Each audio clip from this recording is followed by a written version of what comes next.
Morning all, it's 11:21 on Sunday the 17th of May 2026. I'm Tim and this is How to Murder Feet, a set of walking videos that just won't stop. Against all probability, I'm here again. This is Mablethorpe seafront area. And there's my trusty steed, which has already endured a 2-hour bike ride to get here.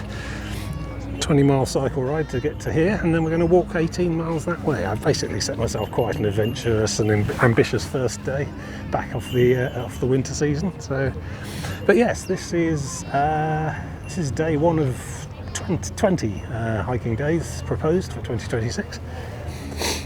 So I'm basically here. Yes.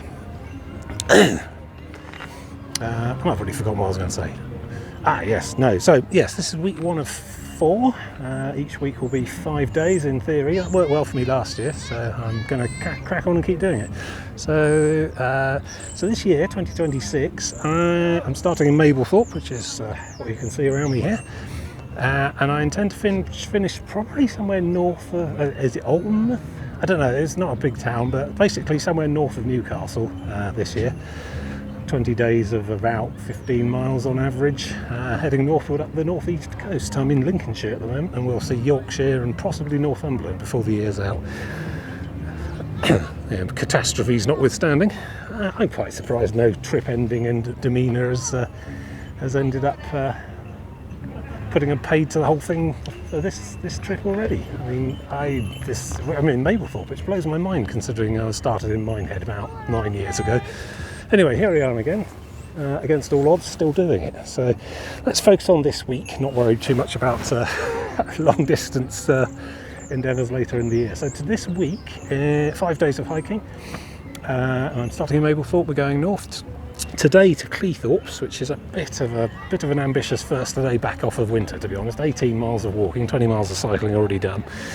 And then after that it's Cleethorpes and Grimsby and Immingham. So it's quite a good mix of days this year. We got a wilderness day today, then a big city-based shorefront, seafront town-based day, then another wilderness day north of Immingham. So we're starting in Immingham again, at the far side of the north.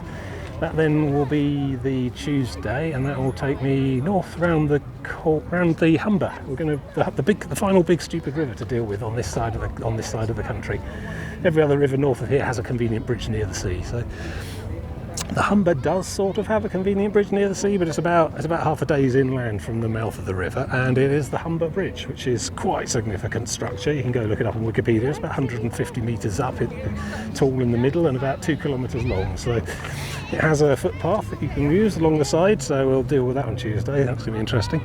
Then on the north side, so I'll stop basically just the north side of the Humber Bridge. Then the next day will be Hull, the entire seafront of Kingston upon Hull, a major city. It'll take me all day just to get from one side of it to the other, I think. And then there'll be a day of wilderness on the end just to round out my 5 days, which puts me somewhere in a tiny village called Skeffling, which is a great name. And that's near Spurnhead, so you can look all of this up on Google Maps if you want to play along at home, obviously. Now the big problem this week, I mean, obviously apart from setting myself some quite ambitious staging straight out of a winter of not having done nearly enough practice hiking again, you'd think I'd learn, I don't, is the weather. This is probably about as good as it's going to get weather-wise this week. I think I'm around 4 o'clock today. I've already been slightly showered on a little bit as I was parking up the bike and stuff here, so that's why everyone's got coats, even though it's like early mid-May. They've all got coats and hoods and umbrellas. So yeah, I mean that is going to be a problem. We're going to get in for some chop around 4 o'clock this evening. That'll be while I'm still on the trail. I've got all the waterproof, so I've even got extra new dry sacks, new bag as well. That's a much more higher quality rugged thing, which hopefully is a bit more waterproof. I bought an actual dry sack rather than carrier bags and stuff that I stuff everything in normally. So. I'm prepared. I've got the leggings and the gaiters and the anorak and everything, and I've over the last like 3 or 4 days ago put them all through the 2-stage re-waterproofing stuff you put in the washing machine. So in theory I am very well equipped for rain, which is good because there's going to be a lot of it. Probably the Grimsby day, it's going to be sporadic showers all day. That'll be the Monday tomorrow, and then the Tuesday when I'm going to be crossing the fens towards the bridge and then crossing the bridge, that's going to be absolute nightmare. It's going to be steady rain throughout the day, I imagine. So I'm not going to let that bring me down. I'm going to keep going anyway, because you book your holidays in advance, you take your time off work and you book the B&B. I've got a little place in a pub somewhat further inland in Barnet B League Wold, which is a strange name. Yeah, you've got to take the weather you get, really, because you can't just suddenly change it all and go a week later. Well, I can't anyway. I've got commitments, you know. I've booked the week off work. I've booked the hotels and things. Got to just crack on and do it. And also, I think rain can be an excuse. I mean, I don't mind as long as it's not really, really windy, which I don't think it will be, or really cold and raining. I think it's a bit colder. It's about 12-15 degrees today, but it should pick up towards 20 towards the end of the week. But the rain is just going to be pretty much every day except today and Thursday, I think. So we're just gonna. I think the big challenge will be morale rather than stamina for me this week. Just finding the will to continue. Oh, and another problem, I've only got one microphone because I discovered, well, basically the day before yesterday, doing a little bit of a mic check, that one of them either died last time and I forgot and didn't replace it, or it's died over winter. Either way, I've only got one of these now. If that one dies, I mean, I don't kill them every trip, but they do tend to go now and then. If it goes, I'll have to switch to the onboard microphone on the phone itself, which is designed for making phone calls really, rather than video.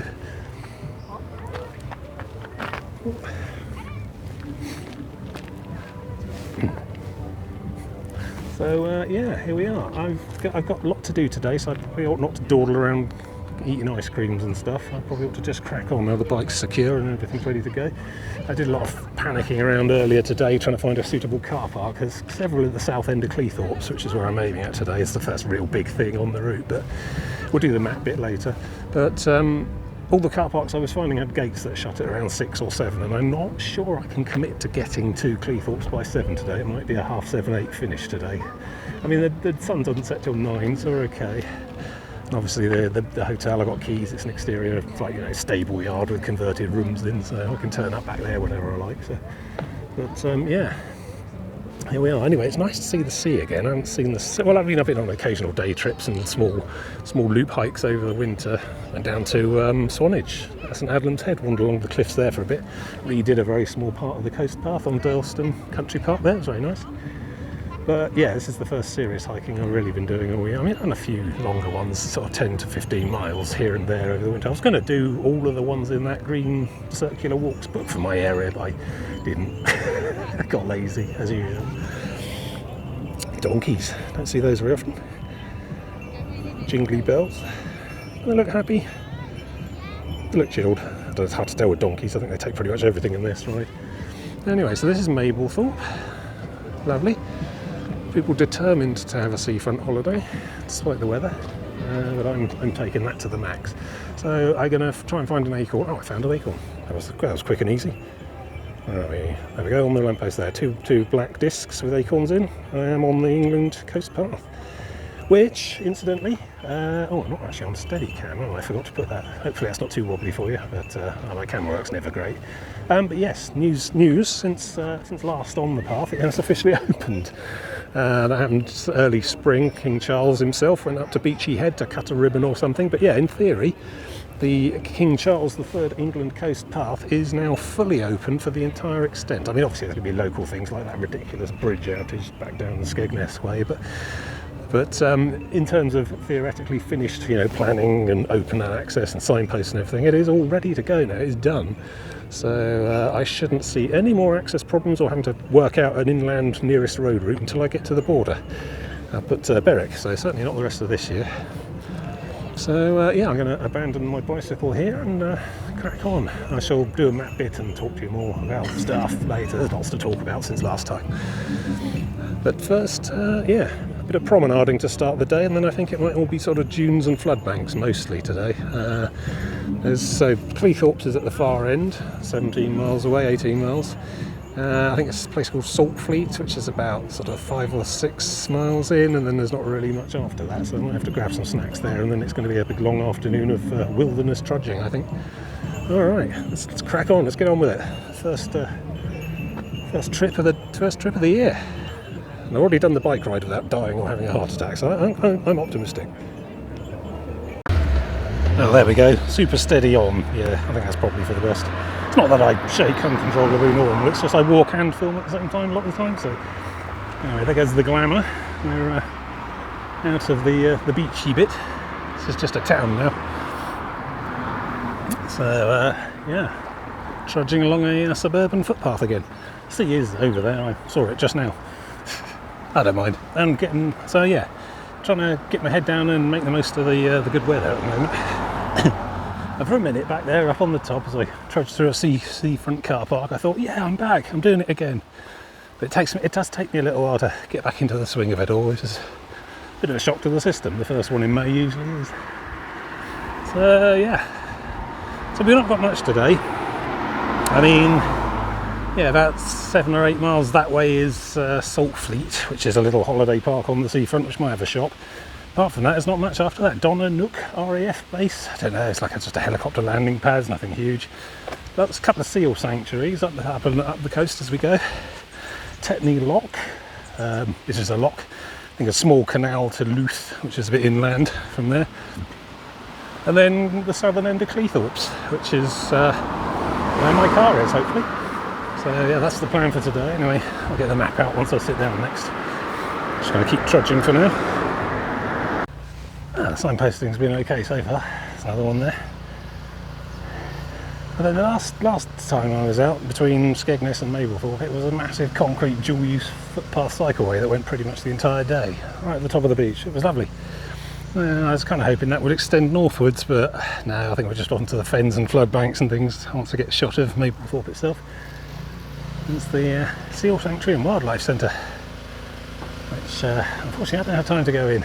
I don't really visit things when I'm on these trips. I just trudge. But look at all those colourful critters. Even the snake looks unthreatening. It's an adder. Yeah, it's got a few seal things along this coast. They must frequent the North Sea, which is surprising. I thought they were more of a, I don't know, deep Atlantic thing. But then they are sort of, they do need land, not just fish. Alright, so I think I've got another coast path marker at the far end of this car park, I hope. Yeah, I cycled past that big red building as I came in along the road there, so once we're shot of all these caravan parks, I think we're off into the wilds proper. There's not really a lot today, but we'll see it anyway. Yeah, okay. Yep.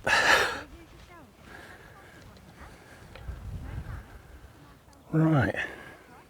I mean, I like the beach, in theory, as a concept. That is going to hit my timings a bit. On an already long day, that could be quite tight. This is why I don't think I could commit to we close this car park at 7 PM type situation, because I think, assuming 2.5 miles an hour, I'm going to get there for 7:30. Maybe 7 o'clock, but I mean, sunset's around 9, so. And I don't think I've parked anywhere that I'm going to get locked in. The whole little area that I was in when I parked closes in January and February, but I think I'll be alright today. Alright, well, of course the difficult, I mean obviously yeah, the trudging on sand is tricky. It's a bit exhausting, slows you down somewhat. I'll go down onto the wet stuff like I normally do in this case. But the big problem is spotting my exit. At some point I imagine the path will go left up into the dunes and then onto something else, but unless I spot that, I could be in trouble. Still, enough fretting. I sometimes fret so much I forget the meaning of why I'm even here, you know. And why I'm here is amazing. Look at this. This is Mablethorpe seafront. The actual seafront area is like about a mile that way now. Beyond the headland. So we've already made a bit of headway today, so maybe 7:30, maybe a little earlier perhaps, because I've actually done some of it already by now, but look, on an enormous golden beach at lunchtime. Yeah, never mind what the clouds are doing. And I'm just walking up it with the generalised intention of seeing the entire beach on the east coast of the country, in one form or another. I'm on a beach, picked a direction and I'm just walking. Isn't that not like the stuff of dreams? Literal dreams, you know, dreamscapes where you're just walking along the beach. Or holiday brochures, you know, holiday adverts. Perhaps they're a little sparklier than this. Even the North Sea not looking particularly grim today. Maybe it's just it's a bit further out. The brown sea, more like. Every time I see it, it's a kind of, well, basically the same colour as the sand, you know, which is why it is that colour, I suppose. It's not mud or filth or anything like that. Just it tends to run up quite long, shallow sandbanks and churn them as it comes, which is why it tends to look brown rather than blue. No, this is amazing. This is why I do it. And it's great to be back doing it again. I don't think we can see Spurn Head yet. We will as we get further down, probably from Cleethorpes or Grimsby. Maybe not today. Big long peninsula on the north side of the Humber, which I intend to walk down to the end of and back. That'll be a whole day in itself. That'll be next trip probably. Not be sure I'm going there this week. But yeah, sometimes I'm so fretful about that. Is the car alright? Is the bike alright? Have I made the right connection? Can I find somewhere to put the tent? I sort of lose sight of just being here, you know, which is great. Wind farm out there to the south. I think there's more to the north. There's loads offshore on the east coast. Big growth thing. Yeah. Right, let's keep moving though. I can't really stop for long at all today anyway. Just keep a steady pace all day and I'll be alright. Yeah. Now we're up on here. Just as I was getting into the zone with the beach, still, at least it didn't outstay its welcome. Hello, don't mind me just passing through. Being grazed for conservation reasons. Yes, good. Here we are. Yep.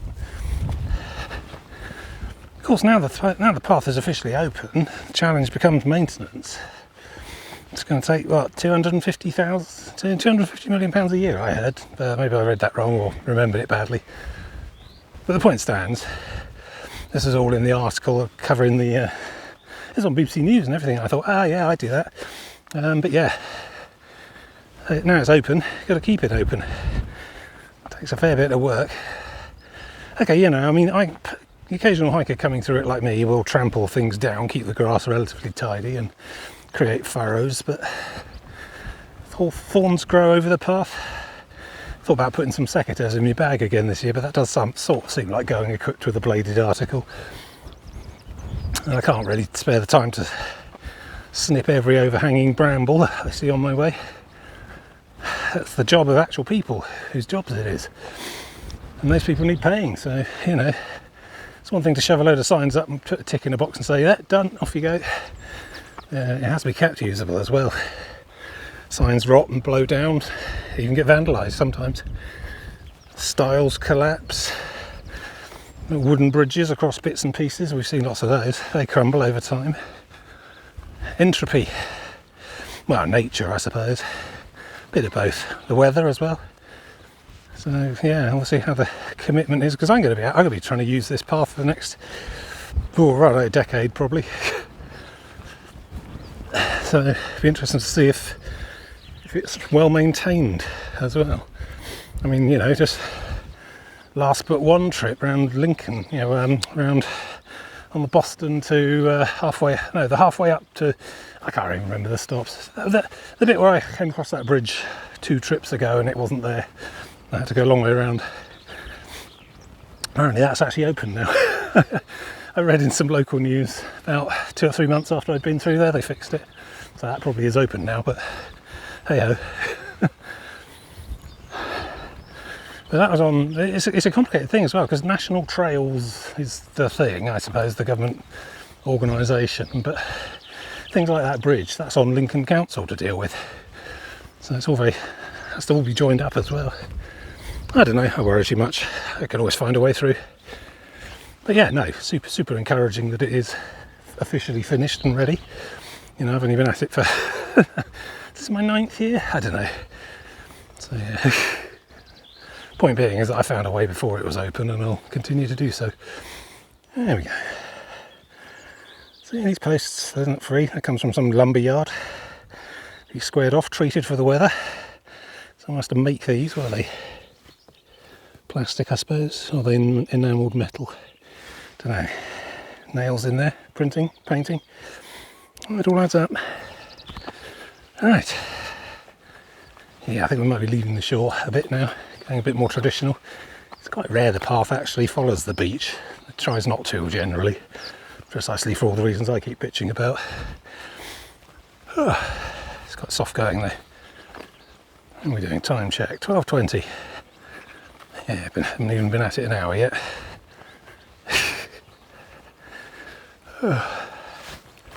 Good, gonna keep moving.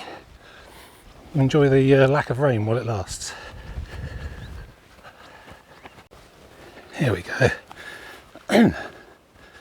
This is my preferred terrain. Nice single furrow path. All following the line between the dune field and the nearest fields. Just a margin, interstitial space.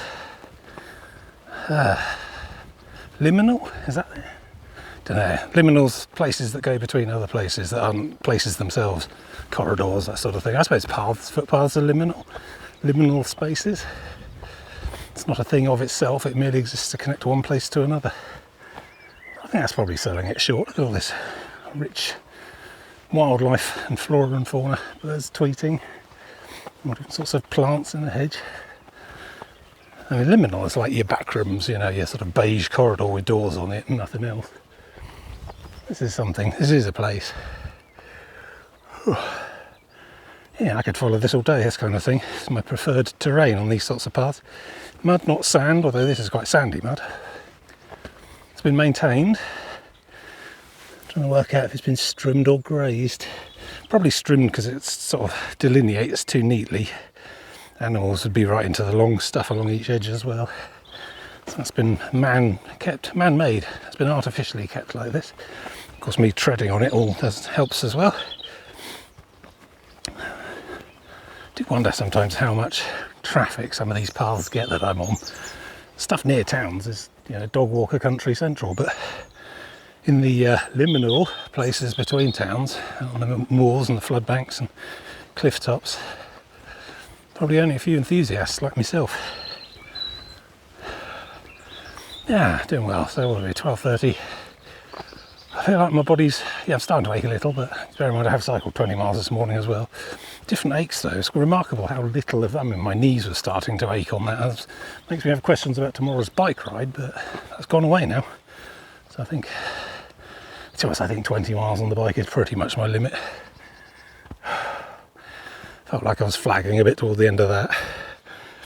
I mean, I'll get better at it as the week and year goes on, but still, I don't want to push more than 20 miles. And to be honest, I shouldn't need to. If I'm basically trying to cover the ground I could walk in 7 hours, it's not going to be more than about 20 miles, even with a bit of inland detouring.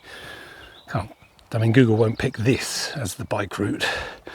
It only picked the Mablethorpe one because it was actually a cycle path. So I'll have to go in round a bit, and that generally means a slightly larger loop, but I wouldn't expect to be doing more than 20 miles a day on any of these bike stages. Oh, right, still on the path, all good. Good, yeah. Body feels like it's remembering rather than learning, you know. Knows it's done this before, but it's been a while. Been a few months. I mean, over the summer, I generally try to space my 4 trips about 6 weeks apart, so the body hasn't completely gone to seed before the end of it. But then the winter season is about 7 months of not doing much, which I do try to supplement with a few small circular hikes, but it's still not the same. So yeah, expect a bit of first day blues towards the end of this session. But again, I'm used to that. I know that that's just a thing that happens and goes away and that I don't even remember later. So yeah, it's all about willpower, I think, this week, particularly when the weather starts to really kick me in the arse.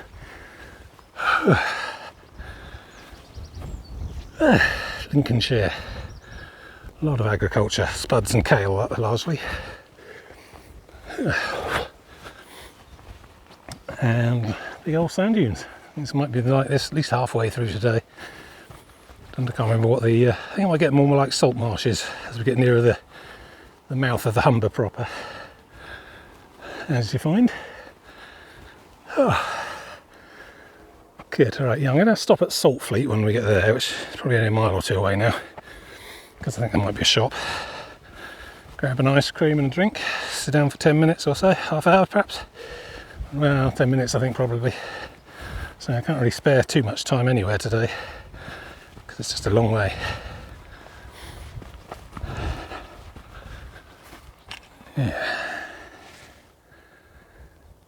Yeah, good.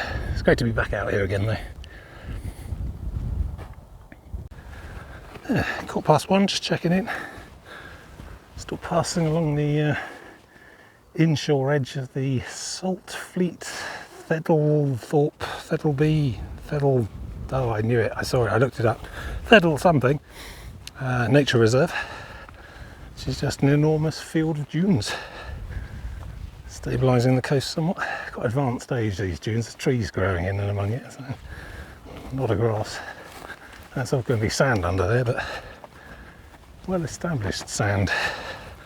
Presumably this area is gets sand deposited rather than eroded, based on the currents out there. We're basically just facing off the North Sea out there. Doesn't really turn into the Humber estuary until at least Cleethorpes, so probably not today. Don't know, about 2/3 the way from Mablethorpe to Saltfleet, where I intend to stop for some sort of lunch. It's probably another 45 minutes or so to get there. But I'm terrible at guesstimating this stuff. You'd think I would be better at it by now. This is very much not my first rodeo. I mean, it's like my 8th rodeo, I suppose. If by rodeo you mean a whole year of tracking.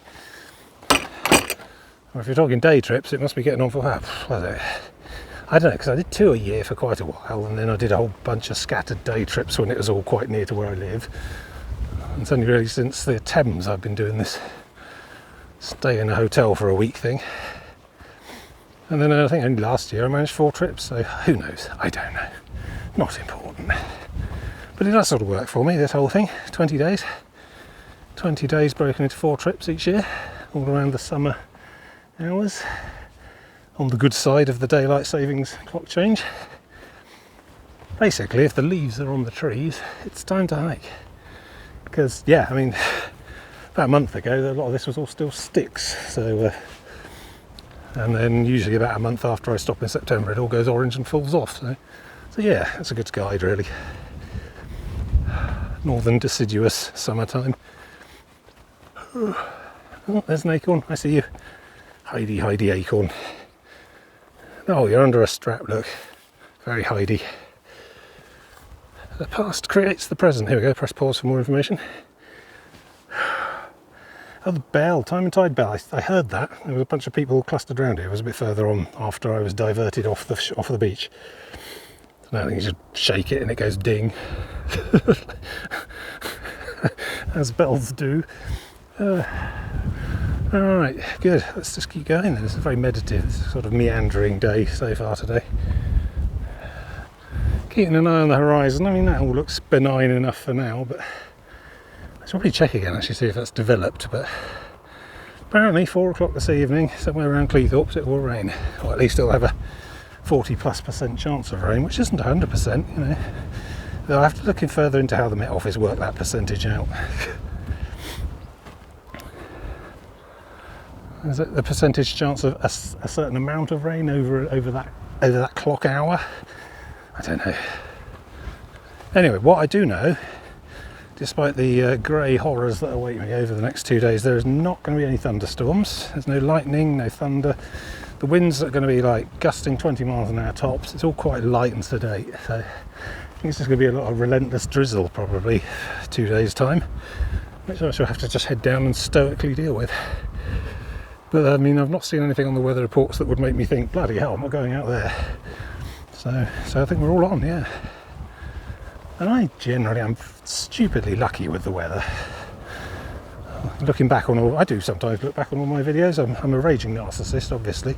So I sometimes watch myself labouring on in earlier parts of the coast. And most of the time I seem to have decent weather. 1 or 2 notable incidents. And that's not bad for 9 years of, 2 to 4 weeks worth every year. I can think of maybe 3 specific incidents where I got miserable because it got rainy. Maybe getting a 4th this week. Well, there's partly it's the time of year. I pick these times of year to do this in because they generally have fine weather. Generally have decent ambient temperatures. The winds aren't too outrageous. It's not storm season, So it's more bad luck to get bad weather than the norm in these times, these particular periods. Ooh, I can hear out of control dog ahead. Or maybe it's under control and just very enthusiastic. I don't know the facts. Expect I'll find out if I keep walking. So yeah, Saltfleet. Well, hopefully there's a shop with an ice cream because I deserve one by now.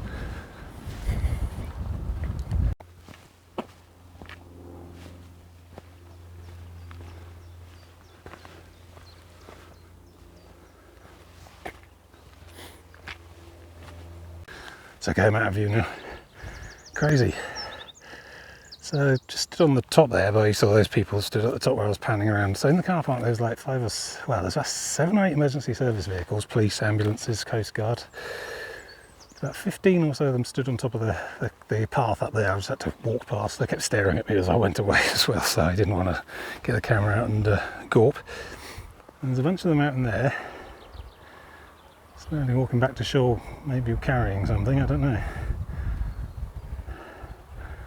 So there must be about 20 or 30 emergency service people there, either standing on the top looking out or actually out there doing stuff. Not seeing any, not getting any real sense of urgency about any of it though. They're all just chatting casually, no sense of panic or desperation, so I'm going to assume it's some sort of exercise or drill, but you never know. Probably none of my business, I suppose. I'm not a journalist. I'm barely a documentary filmmaker. Yeah, that's surprising. Things you see in the middle of nowhere. I mean, this is the middle of nowhere. Saltfleet's still probably another half hour away, and that's a pretty small village. Biggest other place would be Mablethorpe, where I'd started today. And that's like 2 hours behind me, so I don't know whether they're doing just some tests and drills. All the kit was lying around in the car park there. I snapped a few surreptitious shots of that, no one was looking. I don't think it's a particular crime or offence to be filming emergency service people while they're working. But certainly a crime to hamper them and get in their way, so I didn't want to do that. Yeah, well that's about. Maybe I'll find something on the local news if I hunt for it tonight. But yeah, I didn't see any. Didn't stop me going through. Sometimes if there is an ongoing incident, they'll post police at the entrances to these places and turn people back. So none of that. No one even said anything as I walked through the middle of their big group. Didn't really want to. Oh, what's going on? Gawp and stuff. And let them get on with whatever they were doing. Sure they know what they're doing? Right, where are we going now? Okay, yeah, so we're carrying on the tradition of hugging the shoreward side of the dune field, which is good. Yeah, they're all just sort of dawdling and chatting and walking very slowly away from whatever was on the salt flats there. You see it was salt flats again now, they're back to the salt marshes. So I'm not sure what we're going to see in the way of actual sandy beaches for the rest of this excursion, this trip. Maybe some stuff at Cleethorpes. I think they have a pier, so we'll have a pier review there. I don't know if Hull has a pier. It's a river city, really. I suppose they've got a lot of wharfs and things. Oh, there's bits of rain I can feel. Oh, until it gets serious, I'm not even going to get the anorak out. So we've come to something a bit more agricultural. So we've come quite far inland from where we were up by the Mablethorpe Sands. Yeah, big old drain, another one over there, and then a flood bank on the far side, which looks like we might be going back onto. But Saltfleet's just over there, so So I'm going to go inland a bit. I think there's a bridge on the road up ahead that we need to cross that I came past on the bike, so closing a little bit of a loop. Unfortunately this one's got a bridge, so we're all good. Blur-shaped rebel. Yeah. Keep trying what 3 words, but no one's going to rely on your single point of failure to look those stupid names up. Yeah, I keep seeing those yellow things. I mean, there's been like all sorts of car parks I've been passing through all the way up since Mablethorpe, and all of them have got bike racks, which, you know, don't know. I mean, I've left my bike in more remote places, I suppose. I think the staging's just not convenient for me really with any of those car parks. If I was going for a bit more of a sensible staging, I probably would have made Don and Nook my end of day for today, but I don't know. I just have this sense of encroaching mortality these days. You know, I was 50 last year. I'm going to crack on and get this done. So there's a tendency to push a few more miles onto each stage, you know, just with an eye to the distant future.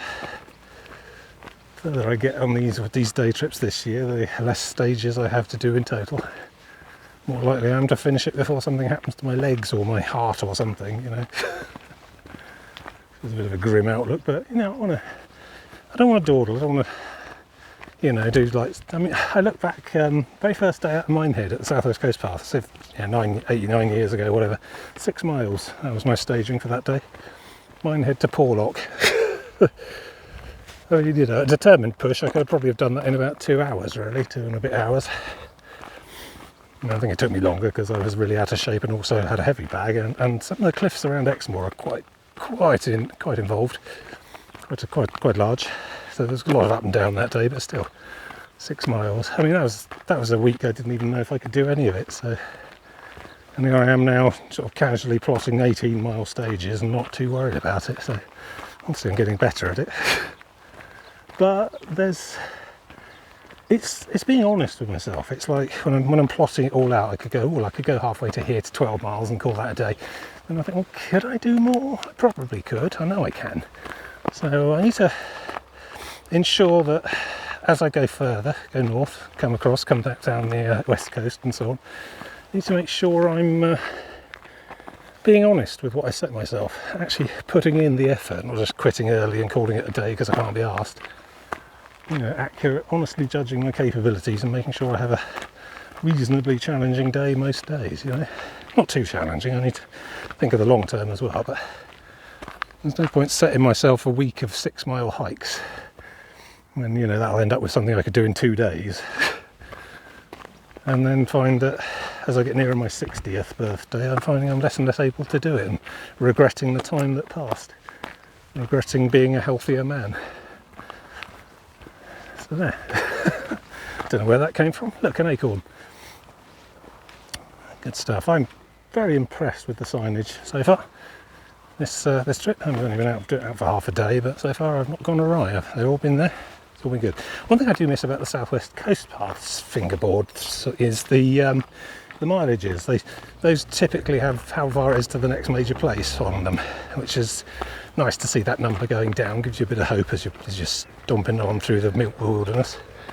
Whereas these King Charles III England Coast Path, that in itself is such a mouthful that they can only fit that on the sign. So you don't then also get a thing saying Cleethorpes 8 miles or anything. So you have to sort of just guess really, or hope. Or look things up on phones and whatnot. Which I suppose is where it's at nowadays. Look at me, I'm talking to a phone that has Google Maps on it. Right, yes, this bridge. Possibly not this one, the one down the end. There's a series of bridges here. The road at the end I went whizzing past this morning. And there I am again. Sort of highlighting the futility of the day, really. No, Tim, stop it. You're having an adventure, damn it. Right, so I'll turn right here, cross the road, follow the road over the bridge, and then presumably turn right again to start back out on the other side. Saltfleet, the other side of this river set, so not far now. I think I will stop for half-hour lunch, get lemonade and a coffee or something. Maybe a cake and an ice cream. I mean, timekeeping is one thing, but I do need to actually make it to the end, so it's balanced really. Here we go, this is the main road, yeah, okay. Whizzing away through, all the way around here, puffing hard.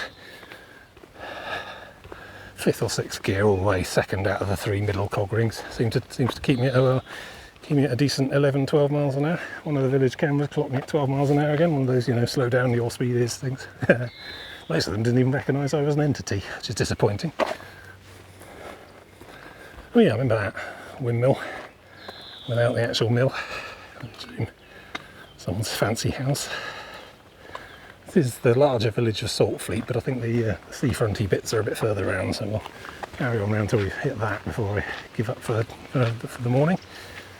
And I still owe you all a map bit, which I haven't done yet, so I'll do that as well. It's just coming up 4 minutes to 2 now, so I'm expecting another 5 hours of toil at least. I can probably spare half an hour. Boats arriving at unusual times. Report it, let's sort it. Oh, it's like the railway thing. Project Kraken. Oh, I love it. I'm sure I have more to spout on politics as we find time, yes. But for now, up and over and on my way again. Another muddy flood bank drain thing.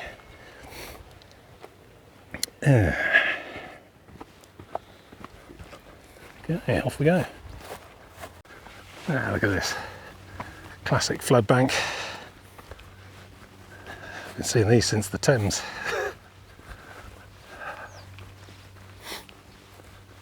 Oh, recreational fishing lakes. A couple of people with deck chairs out there enjoying the afternoon. I think that's on the edge of Saltfleet as well, so I need to sort of essentially go to the end of here and then turn left and come back at it all from the beach end. And then get my lunch, late lunch stop. Marinery stuff, wharfs, jetties along the thing. Presumably tidal enough to let them carry on out, and it's at high tide. I guess I've found another low tide scummy river again. It always looks so nice at high tide. And this, I'm taking a picture. I collect pictures in between me talking to you and doing videos and stuff. I also take photos of any very long straight path with an apparent vanishing point that I come across, you know. Well, I mean, obviously this one turns quite far up, but you get the idea. I don't know what I'm going to do with them all. I've got loads, like about 100 or so, all from around the coast. Anytime I come across a path that looks like it's very straight and goes to a single point, you can see the parallel lines converging. I take a photo of it. I don't know what I'm going to do with them all. Maybe create a challenging exhibition of young artists' work. I don't know. I just find something very appealing about the convergence of all the different parallel lines. This is why I'm not allowed to drive in the US. It's very dangerous.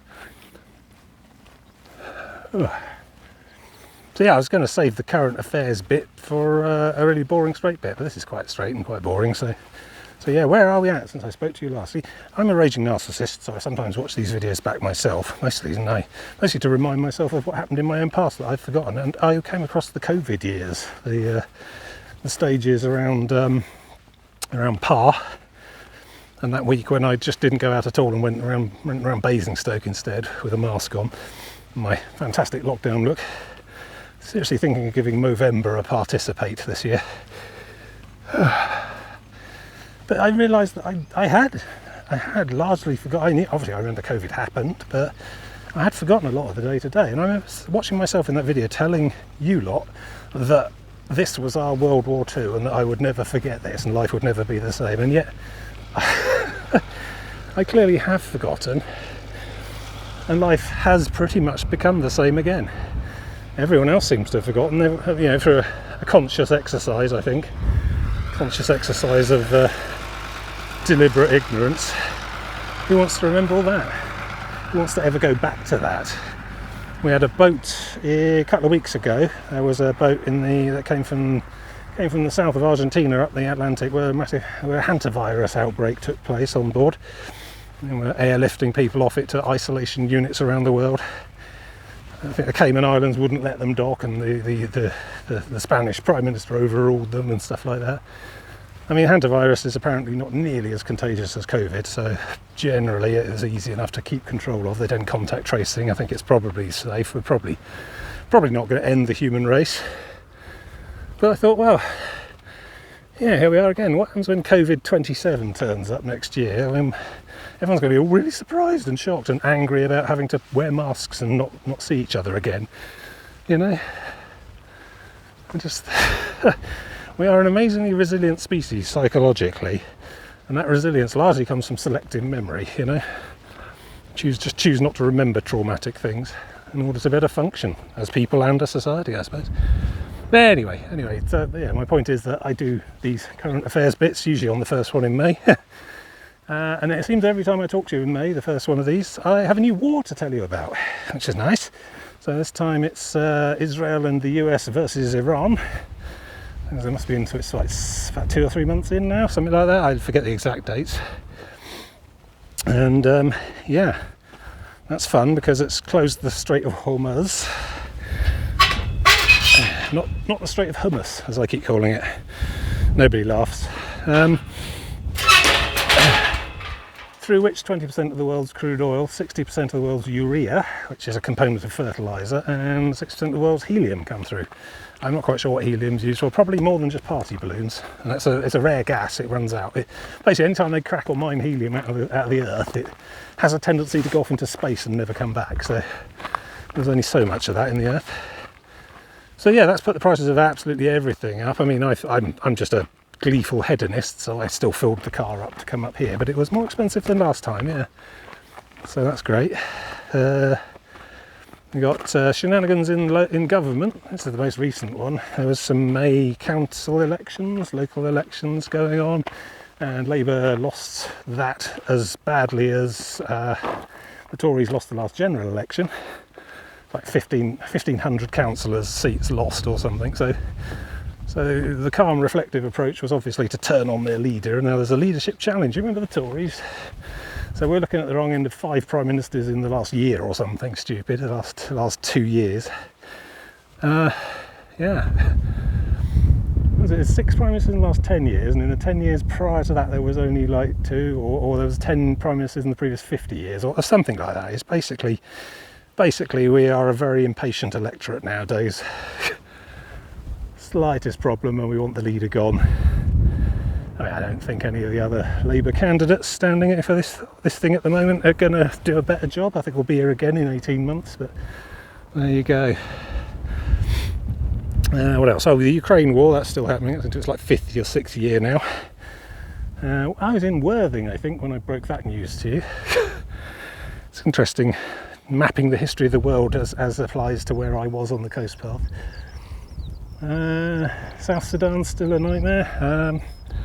Yeah, lots going on. Oh, Cuba are running out of oil. Have run out of oil. The US are basically blockading them until they promise regime change. We're not going to let you have any fuel for any of your consumption until you promise not to be communists anymore, or something like that. So that's okay. Busy. Yeah. I mean, you know, I do look back at the May videos in particular to see what staggering events happened over the winter each year, and it does seem to me like the world is becoming a less stable place, less governed by rules-based order, you know, which I think is probably bad. I don't know. I often accuse myself of being ignorant and naive about politics. This is why I try not to have any strongly held opinions, because I'm not sure if they're right or not. But there you go. But it's difficult to avoid it all entirely. I can't live out here much as I'd like to. Oh, here we are, that's a good spot. So we're sort of leaving the Saltfleet and Needlethorpe. I think it's Needlethorpe. Could be. A lot of Thorpes around here. Must be Old English for town or something. And heading towards Saltfleet. Yeah, so I think if I go back around the other side of this dune and keep going, I should be able to find an ice cream shop or a cafe or something. And if not, I think Saltfleet's very close to the beach anyway, so I might even track inside into town, into their little village for a mile tops. See if I can find a shop. I think I did see a shop on the caravan site next to the beach there. We'll see. But anyway, there you go. So there's your local world news roundup. It'll be fascinating to watch back again in 5 years' time from the shattered ruins of wherever. See, I come on holiday like this to get away from that stuff, and then I bring it with me, which is a bit silly. Right, onward. Ooh. Big old salt flats by Salt Fleet. Yeah, I don't think it has a beach. If it does, it's way over there. I see people wandering in and out, and there's paths across it. Maybe it's not entirely tidal. A little bit dangerous though. Who knows? Anyway, I think up there and on the left possibly is a shop or something, or a cafe, so I'm going to go and investigate that. Might path go up here and continue over there. See the signs up there, but do they mean along the top? Don't know, we'll have to go and have a look. Look for a cafe. I think I've deserved one by now. I've checked the weather, got some latest updates, and yes, Donna Nook, I'll be passing in the latter part of the afternoon. 80% chance of rain at 4 o'clock. I like those odds. It's only like 4 and 5. I might be lucky. Anyway, so yeah, I'm not going to be able to race the weather, so take some time, have a sit, recuperate a little, and then just trudge on into whatever the skies determine that I am fated to receive. Ooh, let's have a look up there first. Hey look, I can do a map bit without getting my maps out, which is always a faff. Alright, how's your focus? You focusing? Yeah, sort of. You are here. Okay, so Mablethorpe is about here. This is Salt Fleet, and then today I'm going to finish here, just on the very southern end of Cleethorpes. Which is quite a push, about 20 miles, well 18 by the map I think. Then tomorrow, Monday, will be Cleethorpes to Immingham, the far side of Immingham. Which is a surprisingly long way, and Immingham itself is just an enormous container port, so there'll be a lot of town trudging along Promenade seafront. There'll be a pier. See what Grimsby's like. And then Tuesday, the day with all the non-stop rain, I'm basically going around the coast to the north to Barton. There's basically nothing on that route, tiny little village here or there, none of them with shops. But then Barton is essentially where the Humber Bridge runs, across from Barton to Hessel, which is here. So Tuesday I'll be taking that bridge as well, stopping about there. And then what comes after Tuesday? Wednesday is Hull, down to a place called Poole, little village, Poole with 2 L's. And that'll be a relatively easy-ish day, but depending on the shoreline access. Again, Hull's got a lot of industrial dock stuff, so I'll have to thread in and around it. And then Thursday is the last day, which is Poole to Skeffling, which is about here. Not going out onto Spurn Head, that'll be next trip. So that's the map stuff, and this is the Humber. If you go up that way far enough, you end up in Leeds, I think. Oh, Doncaster, I see. Scunthorpe, yeah. My digs are somewhere here.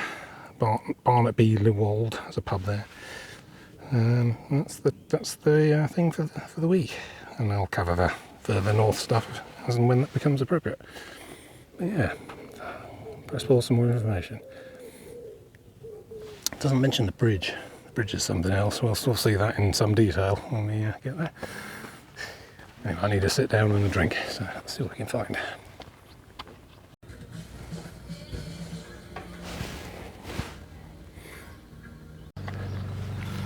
Well, it's 2:40 and disaster has struck. Whoever's in charge of the fridge in that Park Dean Resort show bar there hasn't checked it and made sure it was cold enough. And my Magnum basically disintegrated as soon as I opened the packet. So that's my holiday ruined. Oh, I'm kidding. Still, quite annoying.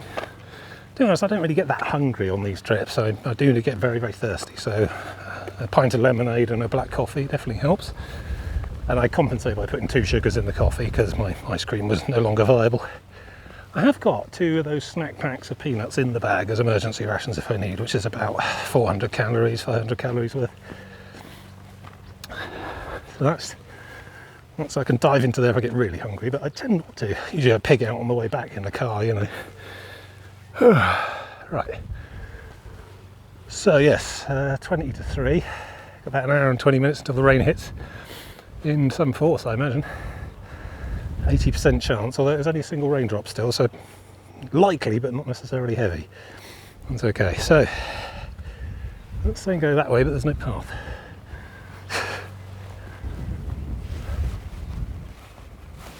I think they probably mean the shoreline. Don't want to look military. Oh, another one of these. Right, I thought it was just a little observation post, but no. Okay, watch out for all the bombs and stuff. These clouds are looking very grey. I'll probably have to dump bag and start gatoring up and anoracking out and so on. Well, I mean, I came from over there, so presumably I carry on over there. Did a Google Maps measurement. It reckons 5 hours if I were to walk back from here to the car by road, which is a very similar sort of distance looking at the map. So yeah, I think we're on for a 7:30 finish, possibly 8 if it rains. And I problem with the rain, I've got all the waterproof gear, but and as I constantly keep remarking, is that it slows me down because I get hotter with the leggings on. So that means if I do have to fully spaceman up, it may push my arrival time back a bit further. But there's no real pressure as long as no one steals the car, and that could happen any time of the day. I've got keys for the room. The room itself is not in the pub, it's like outbuildings. So I'm not sure the pub's even open on a Sunday evening. Certainly no food to be had. I did have food there last night, it was okay, you know. Very much a what you get what you pay for experience, this place. I'm not going to name it, but I've been in a lot better. But then I have slept in worse, which has largely been hedges with the tent. So it's all relative.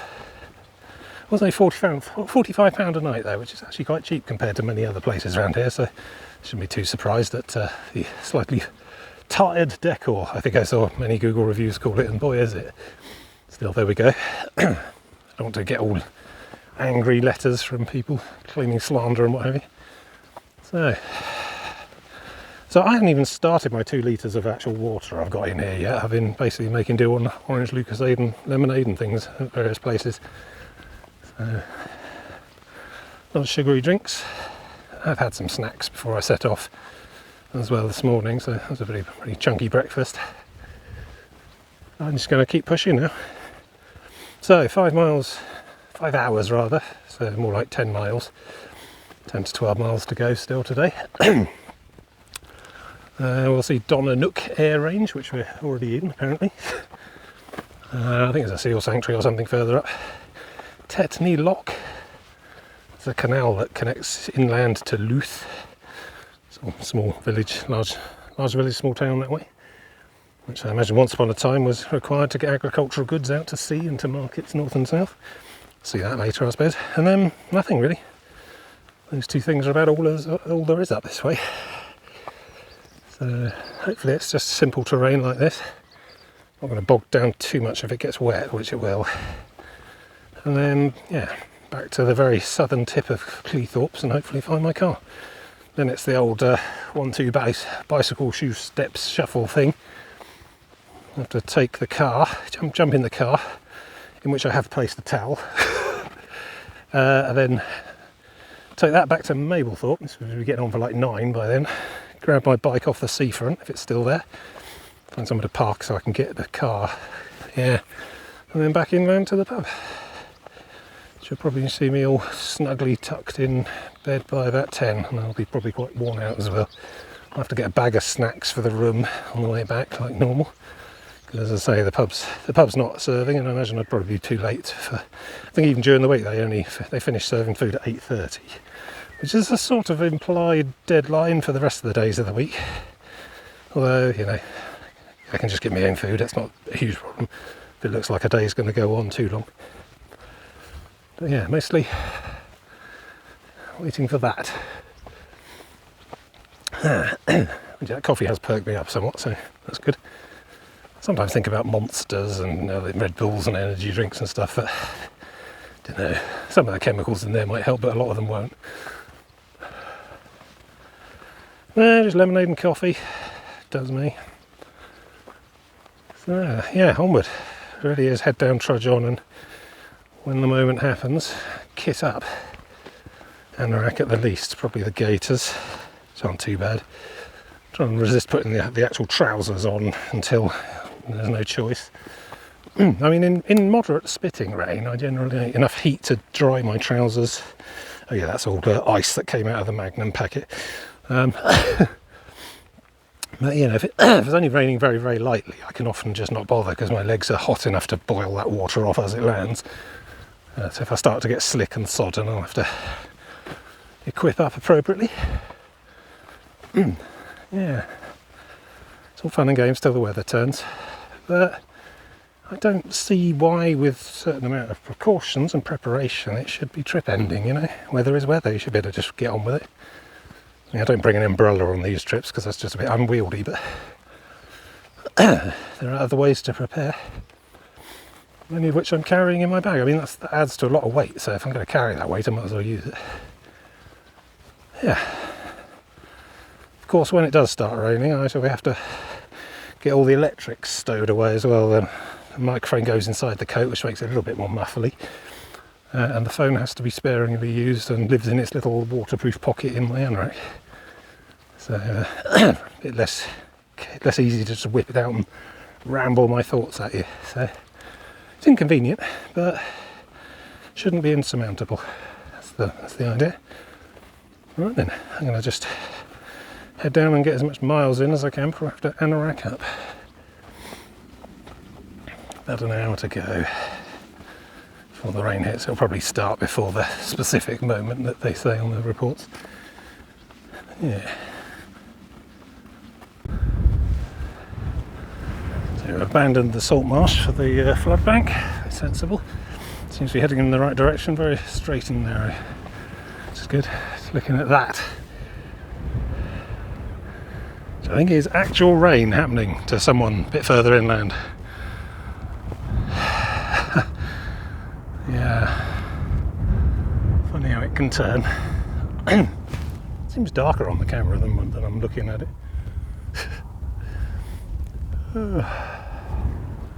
Yeah. 3 o'clock.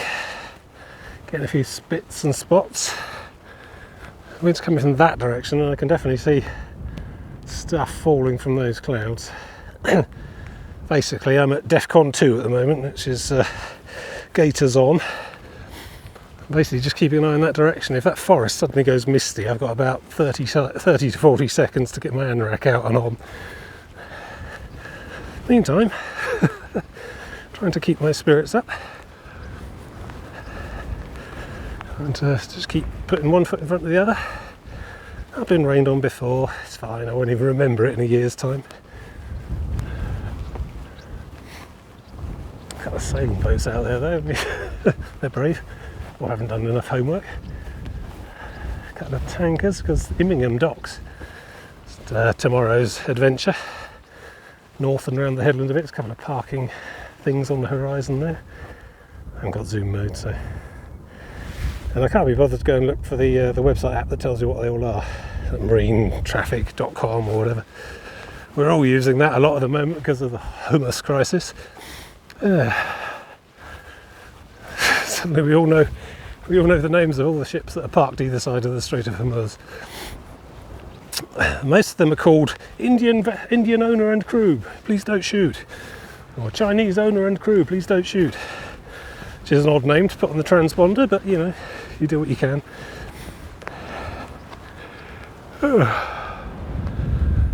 Yeah, it's a bit more familiar. East Coast Vantage. Yeah, it's coming, isn't it? See, I thought it might have been coming from that way, which looks quite nice, quite sustained, quite held up, but it's not. It's coming from over there, and that's definitely raining some stuff. Well, this is what we find. This is part of it. The grand adventure. To get this far with such nice weather in the British Isles is miraculous enough in itself. So yeah, I reckon I've got another 4 hours of stomping to do. Much of it through rain, but we'll see how far we get. And to be honest, it's not really. It's kind of good in a way because there isn't actually extreme close-upping. There isn't actually a lot to see between here and Cleethorpes. RAF Donanook's base, you know. So it's just like a helipad and some anonymous-looking buildings. It's just not really a lot. It's just this, really. I think all the way there now. So if I'm not able to get my camera phone out of my pocket into the torrent, that's probably not a bad thing, not a loss. So anyway, I'm sure I'll talk to you as and when I can. For now though, head down and keep an eye out for when I need to get my anorak out. It's getting heavier. I don't know if you can hear it popping against my bag, my hat. I should put the hat away. That's no good. Then maybe get the beanie out. I look really unremarkable with that on.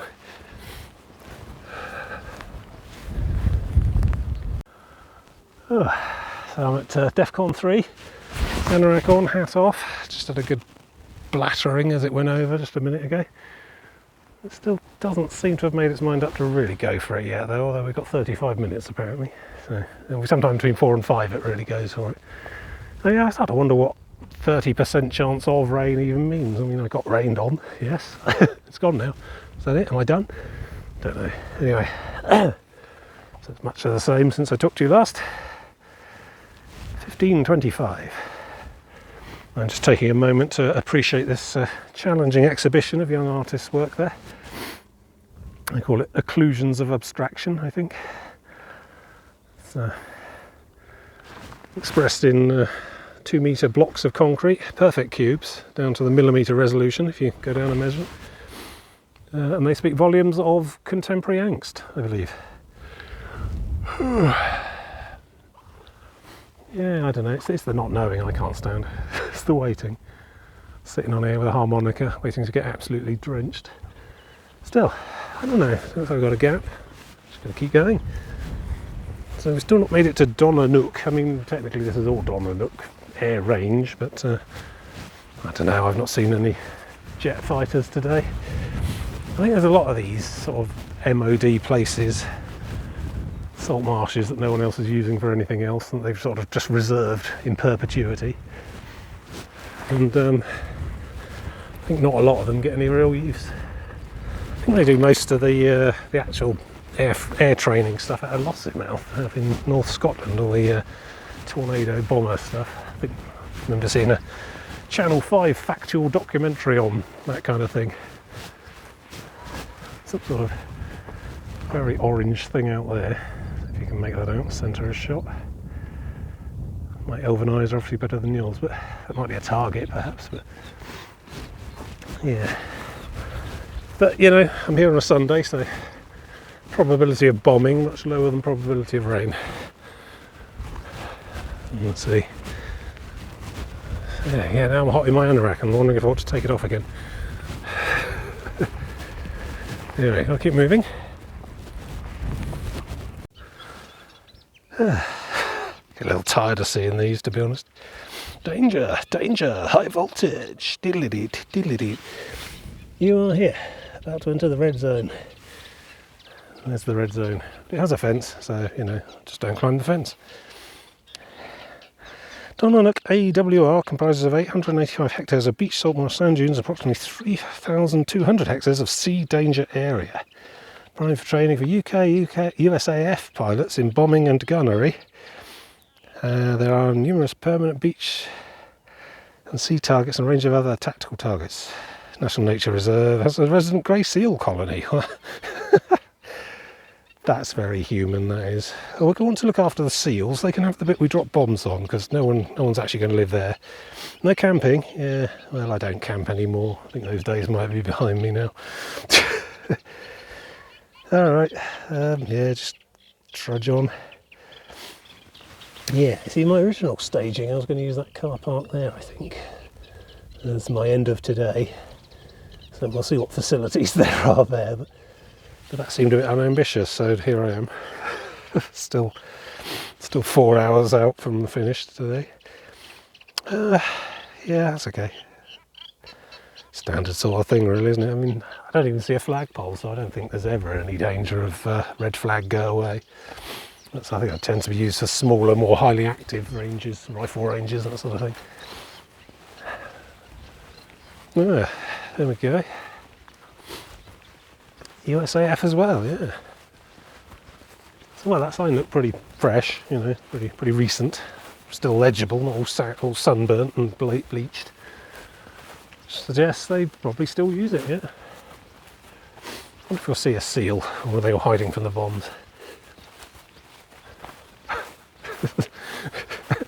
Air weapons training range and seal colony. Yes, I bet it has a range of targets. Yeah, that's the orange flash out there. That obviously is something they try and drop things on. I doubt they actually bomb the salt marsh, to be honest. I think they probably drop it all in the sea. Dummy rounds, that sort of thing, practice approaches. Probably don't really actually use the shore. But you probably want to keep people off it anyway, in case people miss.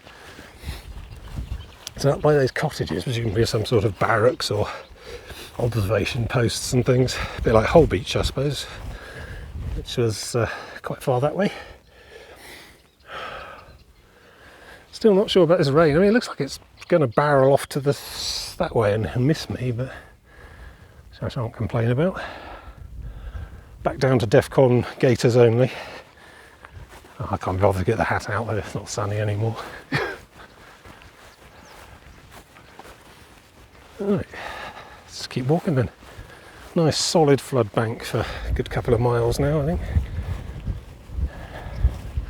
So I guess we're once past Donna Nook, there's Tetney Lock, which I think I may have to try and find a bridge across a canal, which I'm sure exists, but yeah, it's the Luth Canal, which Luth is about 20-30 miles that way, maybe 10, I don't know, but far enough inland that they needed a canal to get stuff out to sea, so we'll see that as we go, I suppose. Yeah, these skies, man. Brooding, I think is the word there, and actually assaulting the land over there. Furious. I mean, I don't know, it looks ominous, but it's actually quite calm here. I mean, there's a bit of a wind, but it's quite low speed. It's not cold, just ominous. Love it. Well, bit of a conundrum. Come from there, I can go that way or that way. I mean, that seems intuitively the right choice, just crack on, carry on along the flood bank, but whereas that looks like it promises a bit of a dune detour through a region with a high risk of fire, full of military debris that may explode and kill me. No flags, so theoretically safe, but I don't know. I mean, I suppose either is the path. I'm allowed to choose, I suppose. Kind of thinking which one's quicker, given the length of today. Which one's shorter might be the correct answer for me.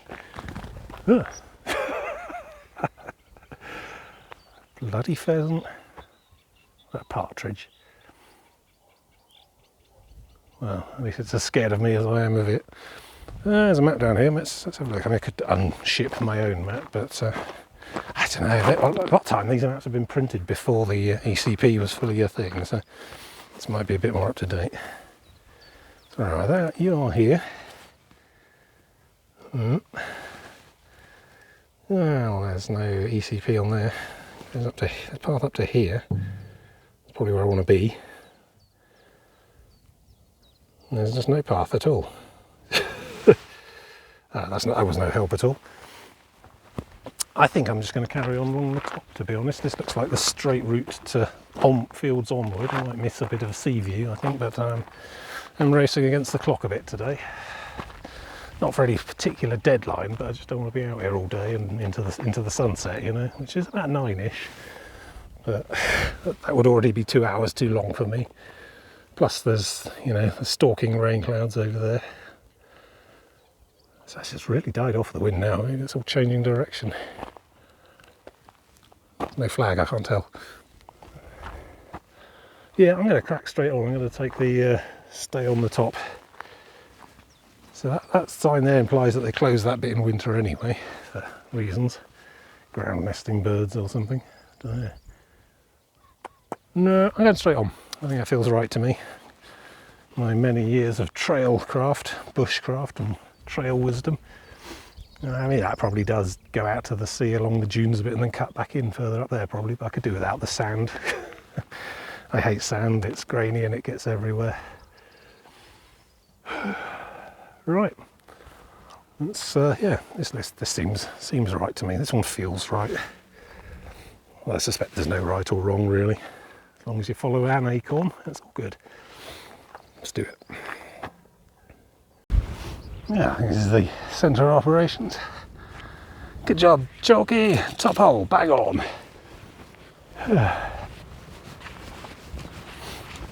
Yeah, if I follow this and then round to the left a bit, there should be a car park or something where I'm going to have a bit of a sit down and actually start tapping the water I brought with me. I've got 2 kilograms of water which I haven't used yet.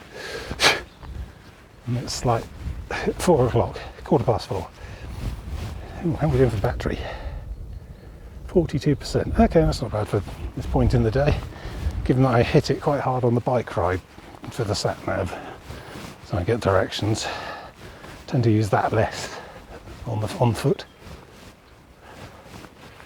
Alright, that's me. On we go. This is all very well maintained. Has it been weed killed or just aggressively trimmed? Pretty heavy threshing, yeah.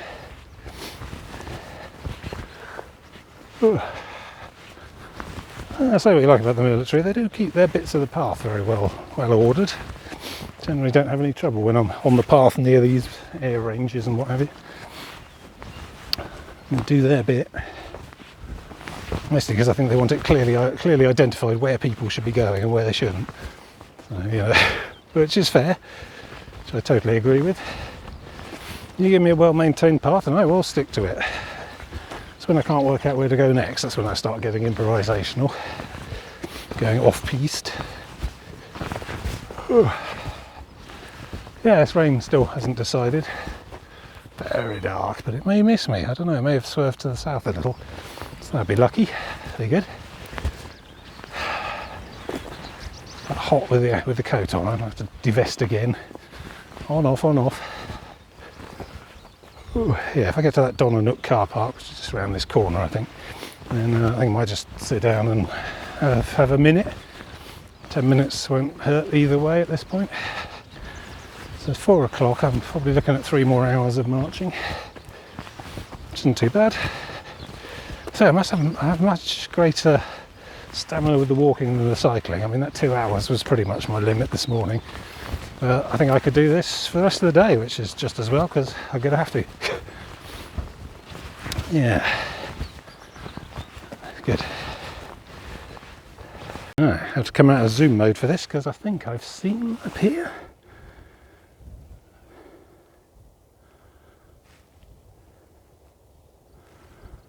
It might be Cleethorpes Pier, or it might be some big fish packing warehouse or something. The tower's distinctive though. Like a minaret. Yeah. I don't think I'm going there today. Although I've still got 6 miles or so to go, so that might be in range. Don't know. Interesting though. Interesting new vista. Let's crack on. Here's some local context. Done at Grey Seal Colony. I don't know what this building's for. Is it military or something? But yeah.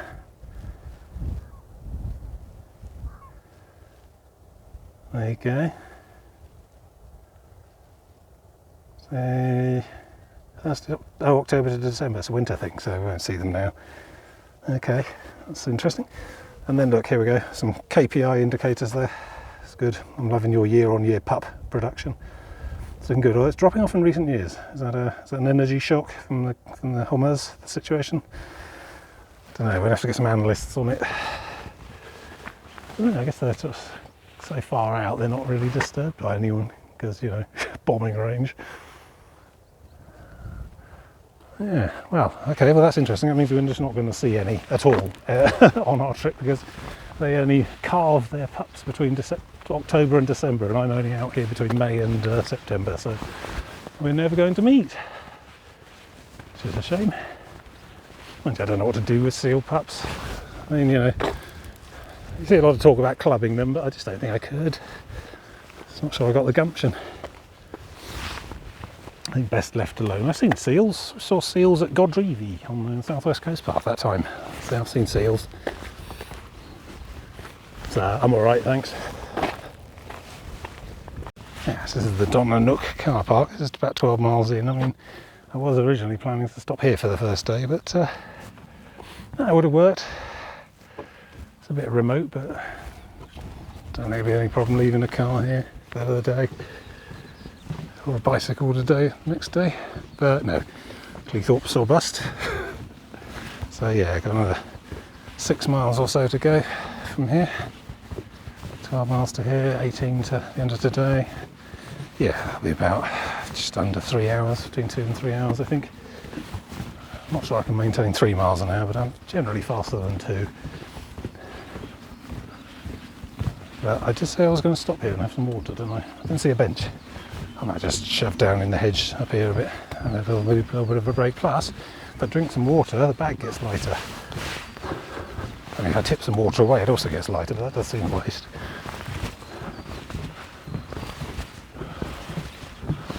Yeah, it's a big old car park. Not sure it's a prime spot for braking and entering. I don't know. I worry about that a lot, but it's never happened in all the irresponsible car abandonment I've done on this adventure. Not saying it never will. But I think you need a fair share of bad luck for that to happen. Right. Yeah, look at that. That's, I don't know. It's just got a bit of grass.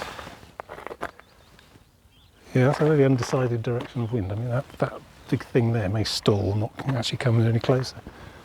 Or it may just roll straight onto me, I don't know. I'm ready. We're good. Can take it. But yeah, I do want to sit down and have a bit of water briefly. Maybe they've not got any benches here. Maybe one of them bollards will do. Yeah, 10 minutes won't it? Will make a difference at this point. Right, off we go. Yeah, late afternoon, early evening session, which I normally like because of the golden light, but yeah. I mean, that's not merely ominous, that's actually happening over there. If it comes my way, I need to be ready. Yeah, I'm feeling a bit of a breeze from that direction in my face, that kind of way. And that is probably going to roll over me within the next half hour or so. Which is pretty flipping accurate, actually. I mean, I've always been impressed with the Met Office's accuracy. Much as I hate them as a bearer of bad news. They are generally spot on, certainly within the same day. They're pretty spot on up to 3 days in advance. It gets a bit more shrug hand wavy for 3 to 5 out, but that's fine. Right, so yeah, if that rolls straight in my direction, I might even need the leggings. Let's see, the next 3 hours might be somewhat uncomfortable, but I can do it because I'm a winner.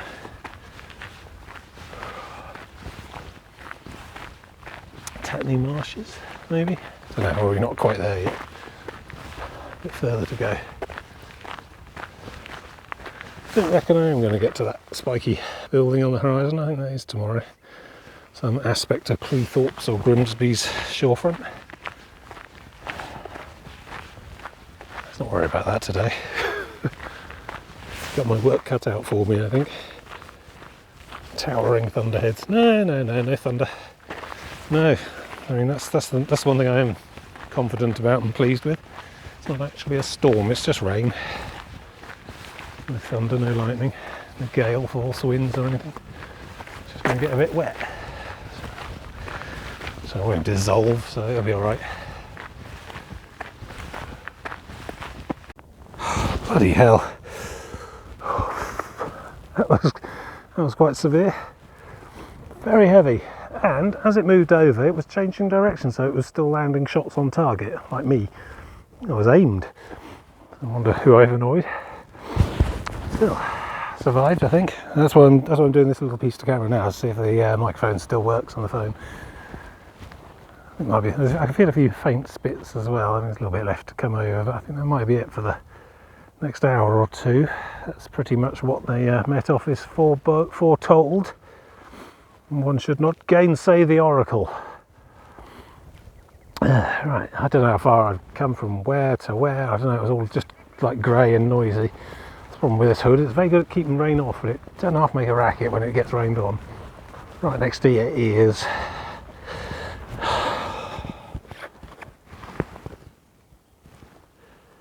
Yeah, totally soaked, but dry inside. It all works.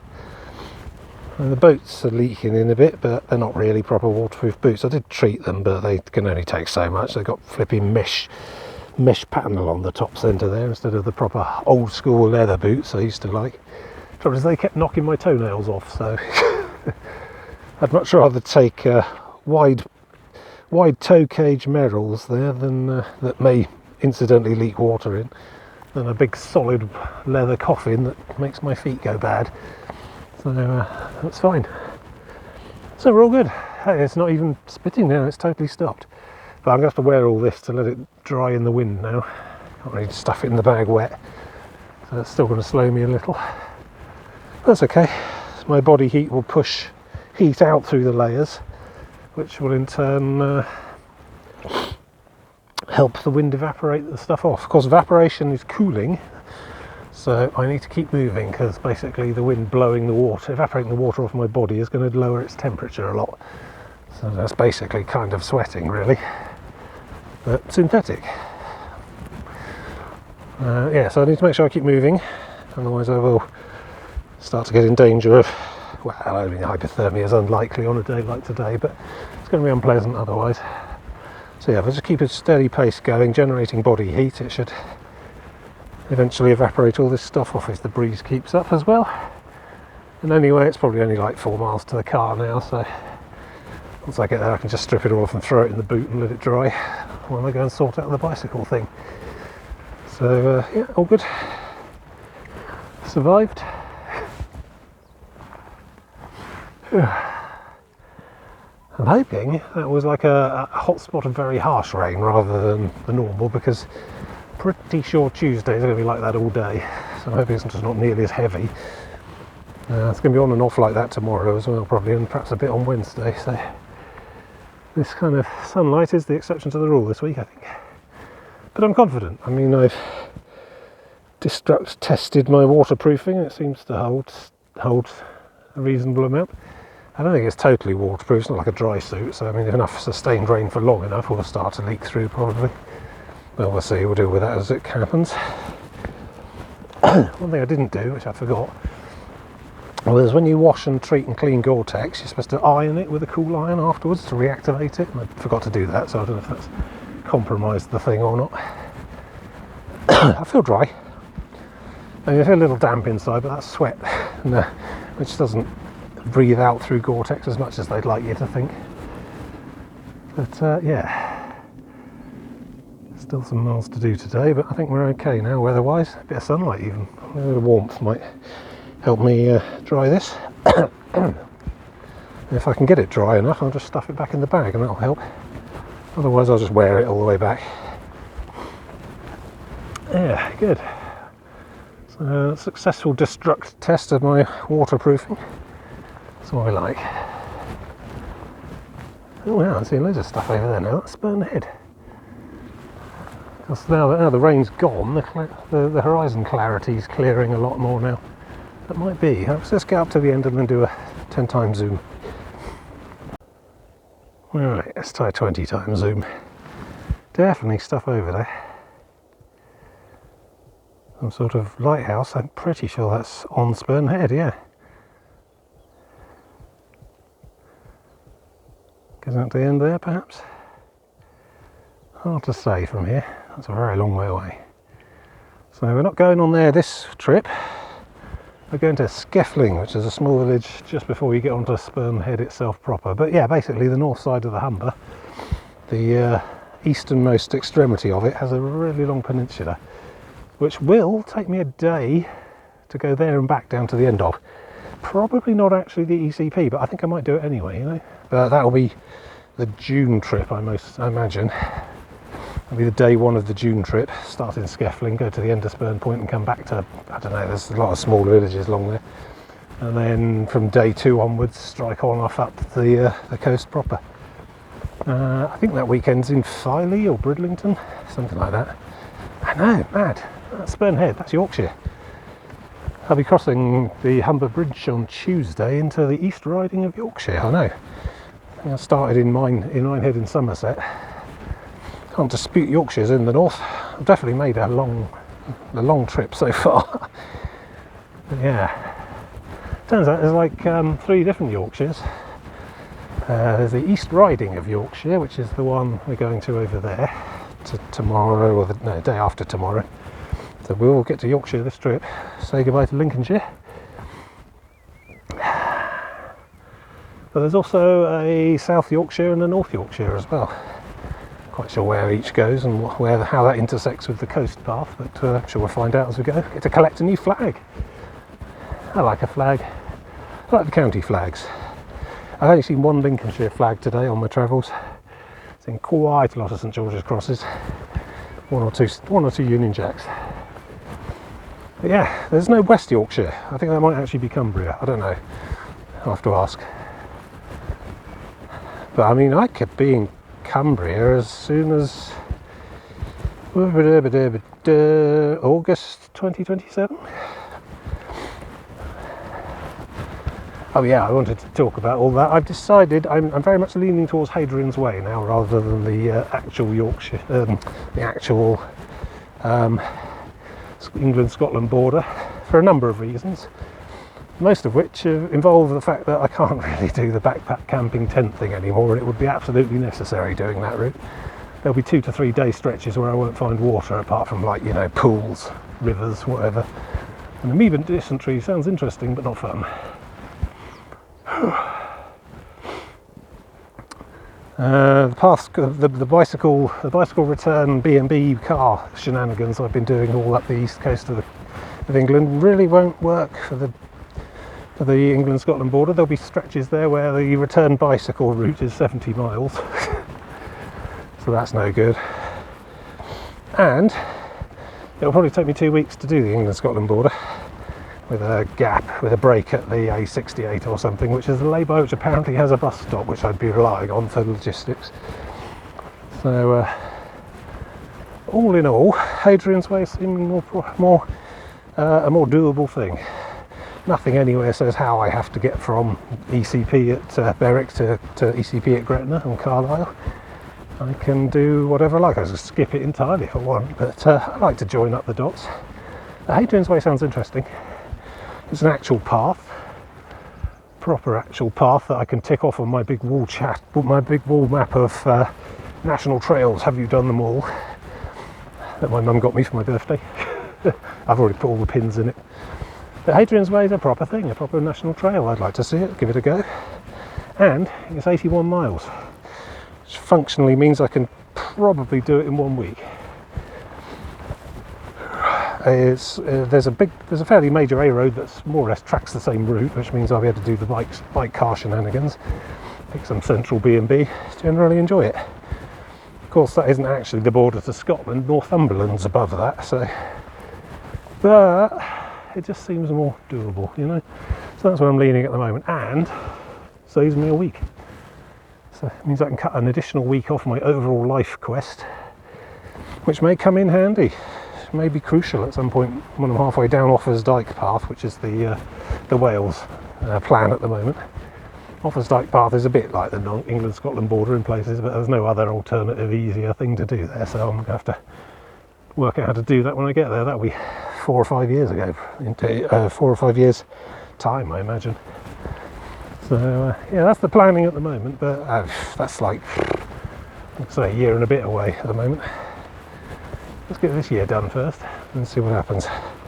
I mean, given the degrading state of the world that I report on in this day 1 May video each time, perhaps it won't be an issue.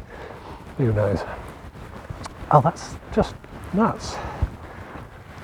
Dry, calm, placid, slightly warm. Here's me. Actually, that's already drying. That's good. Yeah.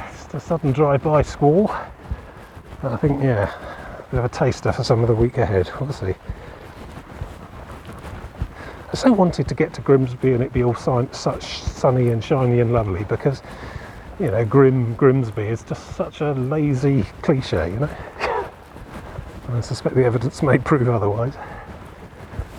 It was really sparkly and shiny and sunny this morning as I was driving through to get to the bike drop. So I've seen it in other conditions. I suspect tomorrow may not be. Anyway, I'm going to keep walking and not talking for a bit. Oh, I was in super zoom unsteady mode there as well. Anyway, 5:45. I reckon I've got another hour and more to do yet.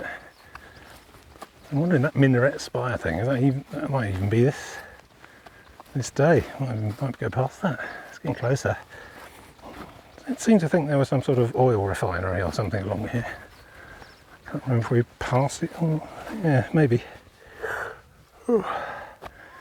I've chucked all the waterproofs back in the bag for now. They can dry properly tonight. Well, we've got that coming, but it looks much higher.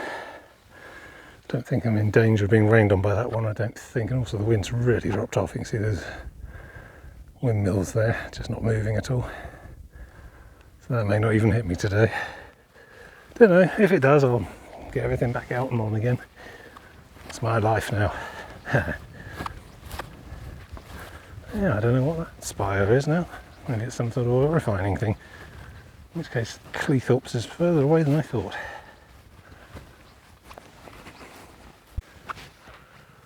Ooh, so 5 minutes past 6.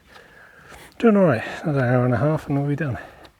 About 3 miles from here, I think. Straight line, I mean, the curves a little, so slightly longer perhaps on the ground. Ooh, looks like high tide. It's coming right in amongst the salt marsh. I haven't really checked the tide times. I don't really think that would be necessary this trip. And I figured something out as well, which is always satisfying. So here we go. High voltage electricity cable. One over there. About 4 more up there. And then they're also at the bottom of this bank. And on the other side of that bank as well. That drainage ditch there. So if you draw a straight line between these three, which goes over there somewhere. Now I remember seeing some kind of big electrical British gassy type thing from the road as I was cycling past this morning, but I didn't go and follow it down to the end of its avenue. But I reckon that's cabling for those wind turbines, probably. This is the off the ground station, the shoreline installation somewhere in there to, I don't know, do what they do to it, wash it, sort it into good electricity and bad electricity. I don't know. Yeah, you put your AC in one bucket and the DC in another. You shouldn't mix them. Yeah, so I think there's undersea cables running out to that array in the distance. And I think they're handled and added to the grid over there somewhere. Which is surprising, because I thought they might go to Spurn Head because that'd be nearer, but who knows. So yeah, I think I figured a thing out. So get me a bird box there. I think that's marsh owls. Let me try and encourage them to roost in those. Or some sort of kestrels or condors or, you know, whatever. I haven't seen any. I guess they hide during the day, hunt in the dusk and things. I see voles and things scampering around on the dunes. Yeah, feeling a bit tired now, but feeling a bit heavy-legged, lead foot, you know. But that's entirely. Was that close up? I'm terribly sorry. Yeah, I'm entirely expecting and used to this. Happens every first day of the trip, and this was quite a long one, so yeah, I think I'll probably get a blister on the left hand as well. Feels a bit raw, but those go away and heal as well, so you know, no problem. Yeah, so it's like I say, quite unremarkable from here back to the car, but I'll keep you posted. Really looking at the sky, some big old front going across there. I think that might miss me, but then there's all sorts of jumbled stuff to the north as well. But there's very little wind. Pretty confident I'll get today finished without getting squalled on again. But tomorrow is another story. I mean, I'll have to check it all again tonight in my room, but tomorrow's promising intermittent squalls all along Grimsby and Immingham. And then day after, Tuesday, it's promising pretty unrelenting steady rain all day as I attempt to curve around the north of the Humber there and then cross the big bridge. So that'll be a thing. I'll be on and off as I go through Hull on the far side. I don't know if you can even make any of that out at the moment, but I think it's a bit further over the top of here. And then the last day, which is a 19 miler from Hull to Skiffling, which is kind of that sort of way. It's inland a little bit anyway, so you wouldn't be able to see it, but basically a last day of this kind of thing, probably. And that's good. And this time I've chosen to do Friday as a separate travel home day, because I mean, I wouldn't necessarily say I was dangerously tired on the return from the last trip, but it is a lot to do, like 15 miles and then jump in a car and drive like 300 miles. So I've booked an extra night in the accommodation, and then I'll just drive home fresh at some leisurely hour tomorrow. Well, not tomorrow, Friday, yeah. And that should see me home by mid-afternoon, probably. Beat the Friday rush hour. I can just feet up and chill for the remainder of that day, and then recover my wits on the Saturday. But yeah, I mean, we're just getting quite far away from where I live now. I can't remember how long it took me to get here. It was about 3.5 hours. I did stop in Lincoln on the way up, which is significantly inland and generally not a part of any kind of coast path repertoire. I, as usual, forgot to order the maps for this trip. No, I did order them, and I thought I ordered them in good time, but Amazon had a delivery problem and they all just went back to sender and they refunded me, and I thought, oh crap, leaving me with not enough time to order them again. And you know, for some odd reason, all the bookshops and, you know, TGI Fridays or whatever they're calling WH Smiths nowadays don't have maps of Hull, where I live. They mostly have maps of things of where I live. So I thought, oh, if I go to Lincoln on the way, quite a big city, got Waterstones, a TGI's and a Blacks as well. They're bound to have all the maps I need, and they did, and I bought them, so that was good. Interesting city, a lot of history and architecture and oldie stonework around the place. Lots of people in the street shouting, just, you know, those are like crazy people shouting randomly for no reason. I think it was because there was like an FA Cup going on or something that Saturday. I don't know. Quite a lot of goths there as well. Alternate fashion, got a black leather and purple hair. I approve. I think normal dress should be fancy dress. Imagine what a world that would be if everyone was in fancy dress all the time, you know. Mixed it up occasionally, change their outfits often, you know. You know, you're having a complicated argument about insurance cover, policy cover in a sort of insurance bureau or something. Do they have those anymore, or is it all online now? I don't know. You go into a bank to deposit a cheque or something, and the guy's dressed as Batman. Why not? You know, I think the world would be great. But anyway, I mean, Whitby's coming up at some point next year.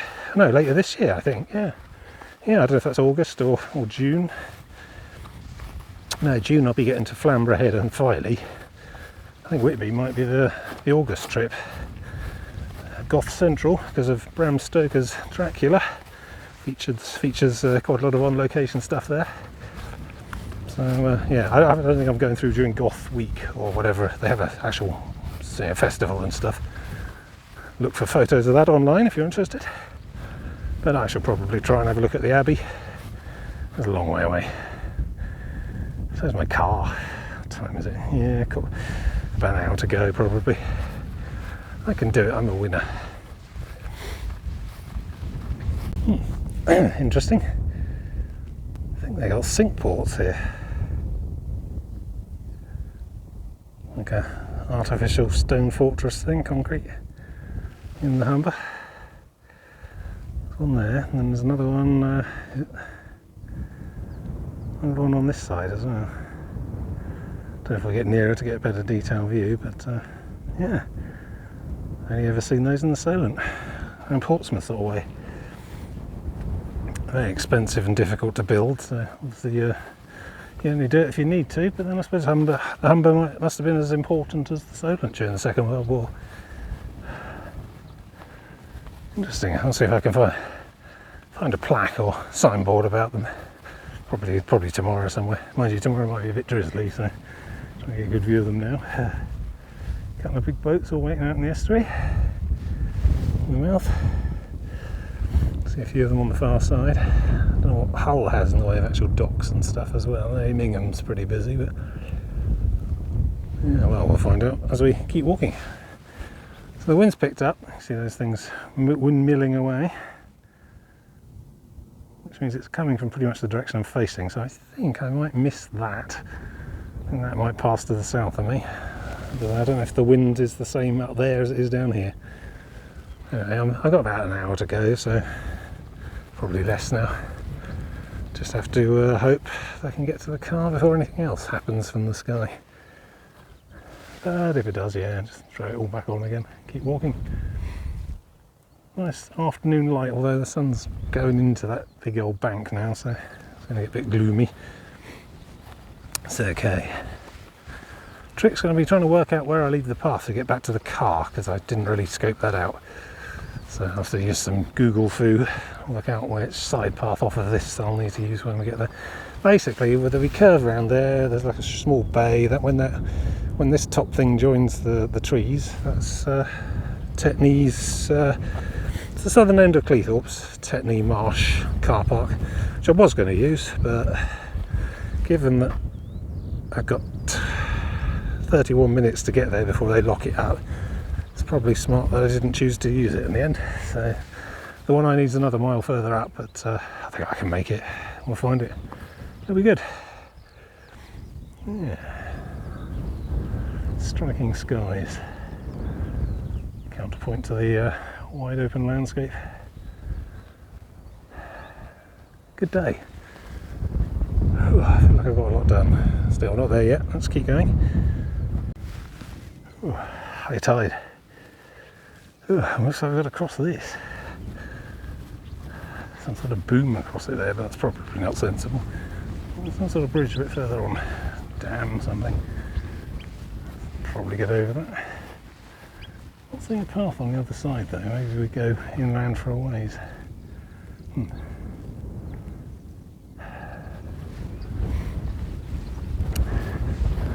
Let's just keep trudging, follow the signs, we'll be alright. Home straight now. About a mile along here and then about another half mile or so further through those trees. And we're done. Try to keep it short, I've only got 12% battery left. So I've got a charging cable in the car, but I don't want it to go flat because I think that might be bad. So yep, still walking. 3 minutes to 7. Suspect I would have missed the closing gate at the car park we're going to see. Which is, I think I made a good call. Get me. Here we are, Tetney Marsh car park. And it's empty. Oh yeah, look, gate closed. Oh, there we go, good call. I'm half an hour late, 29 minutes after 7. So yeah, I think because it was just such a big push today, it wasn't worth risking it. Didn't think I could get here in time, and I was right. However, my car is not here. It's about another mile that way, so who's for doing a bit more? And there it is. Right, I can stop long because I've seen a guy in a neighbourhood watch tabard with a megaphone wandering about, and I'm not sure I'm supposed to be parked here. I mean, I didn't see any signs saying no, so it seems reasonable to me. Alright, so yeah, I'm wrapping up. A long day, bike ride and walking. Bit of rain, more to come I imagine. But I'm just glad I did it. First one in May is always a bit dicey. Got to know if I'm still capable, and it turns out I am. So nothing about today has suggested that I can't do it for the rest of the week, so I think I will. Right, I need to piss off. See you later.